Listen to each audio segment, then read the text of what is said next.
If you've never seen this picture, were you ever actually on Tumblr? Do you even know about the year 2012? I'm Lindsay, and I've been doing a series all about early internet girls, and today we are talking about Daughter of Hungry Ghost, aka Allie. If you know anything about the Tumblr era, if you know anything about 2014 Tumblr fashion from that time, you know who Allie is, or at least you know her face. She was a huge sensation on Tumblr, also had a YouTube channel, also was on Instagram. She had a massive fan base, and she was very young. She is now 28, I believe, and this was all happening in like 2011 to 2014. So yeah, she was very young.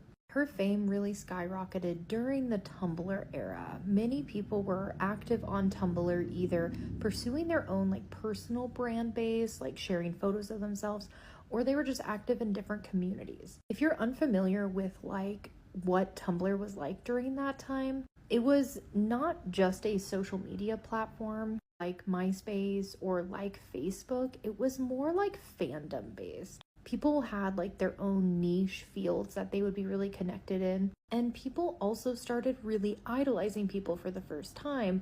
I would say we got some of our first big influencers from the Tumblr era. We of course had influencers prior to this that came from even the earliest days of like LiveJournal and MySpace, but they didn't really utilize the same techniques and they didn't really know what was coming from it. And I would say that even during this Tumblr era, people did not know what fame meant, because this was still the early rise of influencers and the early rise of internet fame, which is why I'm including Allie in this series. Strategically, during this time, if you were getting internet fame or if you wanted it, this is what you would do. You would have a Tumblr, you would have an Instagram, you would have a blog, and you'd have a YouTube channel. It's kind of similar to what we have now, but we just have different platforms, and people honestly don't really do cross-platform stuff as much as they used to, I would say, in my opinion. There's less focus on having a YouTube channel, more focus on having a TikTok, and less focus, I would say, on having a blog, even though it is coming back, and more focus on like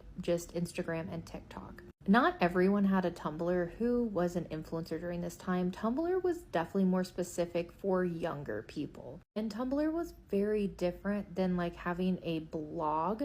Tumblr would be considered like a blog, but it wasn't really a blog. I was a fashion blogger in the 2010s, and I did not consider like my Tumblr my blog per se. It was more of like a social community, and a lot of the times people would use it as kind of like a Pinterest as well. It really just depended on how you used it, because you could do many different ways. Anyway, back to Allie. Allie